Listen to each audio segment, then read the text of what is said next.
سب سے پہلے شامل کریں گے آج کی ٹاپ سٹوریز۔ وفاقی حکومت پر قرضوں کا بوجھ 83,642 ارب روپے پر پہنچ گیا ہے۔ ایک سال کے دوران 5700 ارب روپے کا اضافہ ہوا۔ مقامی قرضوں کا حجم 59,000، بیرونی قرض 24,000 ارب روپے پر پہنچ گئے۔ کاروں کی فروخت میں 141% کا بڑا اضافہ۔ جولائی کے دوران 17,216 یونٹس فروخت ہوئے۔ گزشتہ سال اسی عرصے میں 7,000 کاریں فروخت ہوئی تھیں۔ اور دریائے چناب پر کم اونچائی والے 4 ڈیمز تعمیر کرنے کی تجویز۔ چنیوٹ، شاہ جیونا، وزیر آباد، مڈ رانجھا میں بنائے جائیں گے۔ 298 ارب روپے لاگت آئے گی۔ واردات دستاویز کے مطابق پانی ذخیرہ کرنے کی صلاحیت 45 لاکھ ایکڑ فٹ ہوگی۔ گولڈ مارکیٹ کی بات کرتے ہیں۔ ملک میں سونے کی قیمت میں مسلسل 7ویں روز اضافہ دیکھا جا رہا ہے۔ فی تولہ 4200 روپے مہنگا ہوا ہے سونا۔ قیمت 4,63,936 روپے پر آ گئی ہے، جبکہ 7 روز کے دوران دام 36 روپے بڑھ گئے ہیں۔ آپ کو بتائیں کہ انٹرنیشنل مارکیٹ کو دیکھیں تو $42 فی اونس مہنگا ہوا، جس کے بعد قیمت $4,415 پر پہنچ گئی ہے۔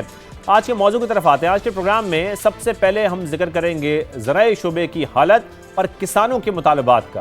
پاکستان کسان اتحاد نے سڑکوں پر نکلنے کا اعلان کر دیا ہے، ملین مارچ کا اعلان کر دیا ہے۔ 25 ستمبر کو راول پنڈی کی جانب ملین مارچ شروع کیا جائے گا۔ وزیر اعلیٰ پنجاب مریم نواز کے استعفے کا مسلسل مطالبہ کیا جا رہا ہے۔ کسان رہنماؤں کے مطابق وزراء کسانوں کو مافیا کہہ رہے ہیں۔ ایگریکلچر ایمرجنسی لگائی جائے، یہ کہا جا رہا ہے۔ وفاق اور صوبے نے بجٹ میں کچھ نہیں دیا، کاشتکاروں کو اربوں روپے کا نقصان ہوا۔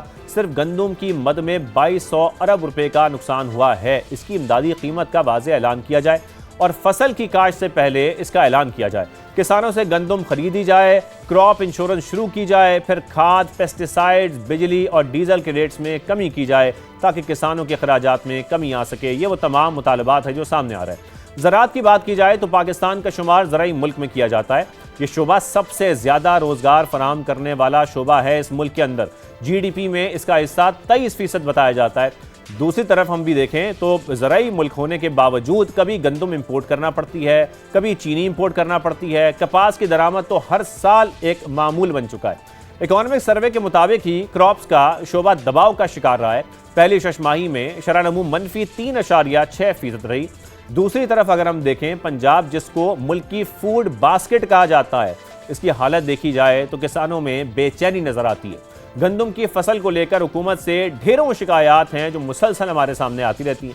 کسانوں کے مطابق ماضی کے مقابلے میں گندم کے ریٹس میں کمی آئی ہے، جبکہ اس دوران اخراجات میں کئی گنا اضافہ ہو چکا ہے۔ پھر پنجاب حکومت نے اس سال گندم ماضی کے مقابلے میں کم خریدی ہے، یہ بھی ایک شکایت ہے، جس کے باعث کسان گندم مارکیٹ میں سستے داموں بیچنے پر مجبور ہوئے ہیں۔ ایک طرف کھاد، بیج، پھر پیسٹیسائیڈز، ڈیزل، بجلی، مزدوری اور مشینری کی لاگت بڑھنے سے یہ کہا جا رہا ہے کہ اخراجات میں کئی گنا اضافہ ہو چکا ہے، جبکہ دوسری جانب فی ایکڑ پیداوار بھی خطے کے دیگر ممالک سے بہت کم ہے، جس سے فصل کی کاشت اب کسان کے لیے منافع بخش نہیں رہی ہے، یہ بتایا جا رہا ہے۔ آج ہم اس پر اپنے مہمانوں سے گفتگو کریں گے، تفصیلاً بات چیت کریں گے، لیکن پہلے آپ کو دکھاتے ہیں کہ پاکستان کسان اتحاد کے چیئرمین خالد حسین بٹ صاحب نے کیا کہا تھا۔ آج انہی سے بات بھی کریں گے۔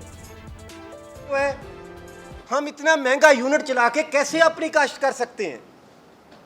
ہر سال اپنی ہماری جو مکئی 3500 کی تھی آج 2200 کی ہے، جو آلو آج سے 5 سال پہلے 10 روپے کا آج 2 روپے کا ہے، بجلی کا یونٹ جو 5 روپے کا آج 100 روپے کا ہے۔ ہم استعفیٰ نہ مانگے تو آپ سے کیا کریں؟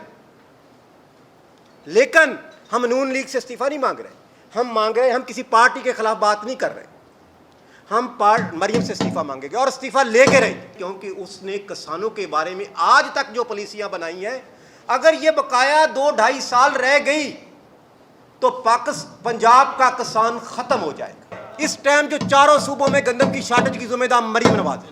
25 ستمبر کو انشاءاللہ لاکھوں کی تعداد میں ملین مارچ ہوگا اور وہ مارچ پنڈی کے باہر بیٹھے گا جہاں ہم وزیر اعلیٰ پنجاب کا استعفیٰ لے کر رہیں گے، یہ خالد صاحب فرما رہے تھے۔ ہمارے ساتھ موجود بھی ہیں پاکستان کسان اتحاد کے چیئرمین خالد حسین بٹ صاحب۔ بہت شکریہ خالد صاحب۔ زمیندار ملک حسنین بوسہ صاحب بھی ہمیں جوائن کر رہے ہیں۔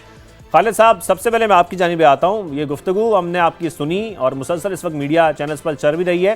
25 ستمبر کی تاریخ دی ہے آپ لوگوں نے کہ ملین مارچ کے لیے راول پنڈی جایا جائے گا اور 25 تاریخ سے پہلے ذرا یہ ہمیں بتائیے گا کوئی مذاکرات ہو رہے ہیں حکومت سے؟ جی بہت شکریہ. اور آپ نے جس طرح فرمایا آدھا کیس تو ہمارا آپ نے خود ہی ہمارا لڑا. تھینک یو آپ کا. آپ یقین کریں کہ 3 سال سے مسلسل کسان جو ہے، یہ نہیں کہ اس پہ سیاست کی جا رہی ہے.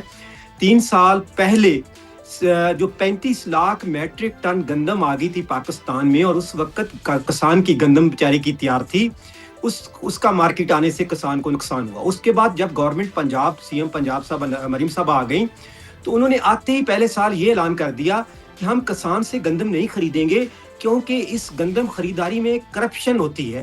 میں حیران تھا کہ پنجاب میں سب سے زیادہ اقتدار جو ہے تو وہ تو نون لیگ کا ہے، تو کرپشن کرنے والے کون تھے؟ اچھا جی، وہ بات مان لی. اب ہم نے گندم، ہمیں انہوں نے کہا کہ ڈی ریگولیٹ کر دی ہے، گندم آپ اپنی جہاں مرضی بیچیں، جس صوبے میں لے جائیں، ہم اس کو نہیں خریدیں گے.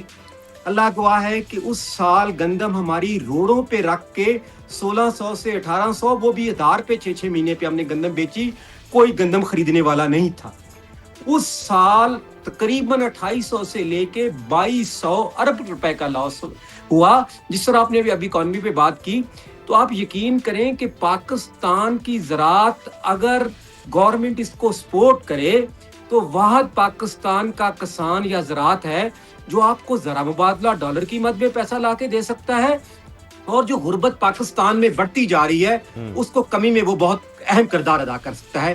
لیکن بدقسمتی یہ ہے کہ آپ دیکھیں، جیسے آپ نے فرمایا کہ مذاکرات ہو رہے ہیں، کسی ٹائم کسی وقت بجٹ میں آپ دیکھ لیں، کوئی پالیسی بناتے دیکھ لیں، کوئی جو سی ایم پنجاب صاحبہ اسکیمیں لے کے آ رہی، کسی دن کسانوں سے پوچھا ہے کہ آپ کو کیا چاہیے؟ بھائی ہم آپ سے کچھ نہیں مانگتے، ہمیں خالد صاحب آپ اپنی لوگ صرف یہ کہہ رہے ہیں، آپ لوگ صرف ایک ہی مطالبہ کر رہے ہیں وزیر اعلیٰ پنجاب سے کہ مریم نواز صاحبہ جو ہیں وہ استعفیٰ دیں. اس سے کیا ہوگا ذرا مجھے پہلے یہ بتائیے. ہاں جی بالکل. دیکھیں، ہم نے سی ایم پنجاب کا استعفیٰ اس لیے مانگا ہے کہ ہمیں یہ 3 سال میں یہ پتا چل گیا ہے کہ سی ایم پنجاب صاحبہ اگر اور 5 سال گزارے گی تو جو زراعت، جو کسان ابھی بالکل مر رہا ہے، وہ بالکل تباہ و برباد ہو جائے گا. کیونکہ مجھے لگتا ہے کہ سی ایم پنجاب کے سامنے نہ تو کوئی منسٹر بات کر سکتا ہے، نہ کوئی وہ ایسا شخص بات کر سکتا ہے، جس کی وجہ سے زراعت پر بالکل توجہ نہیں ہے. اور جس طرح ہم نے 3 سال پہلے سی ایم پنجاب کے ساتھ تجربہ کر چکے ہیں، ہم اپیلیں کرتے رہے، ریکویسٹ کرتے رہے. ابھی زندہ مثال یہ ہے کہ ابھی جو گندم ہماری آئی تھی، اس میں گورنمنٹ پنجاب کے مشیروں نے بیٹھ کے پریس کانفرنس کی کہ ہم نے گندم کا ٹارگٹ پورا کر لیا. 1,63,63,00,000 ایکڑ پہ پنجاب نے گندم کاشت کر لی. لیکن اللہ گواہ ہے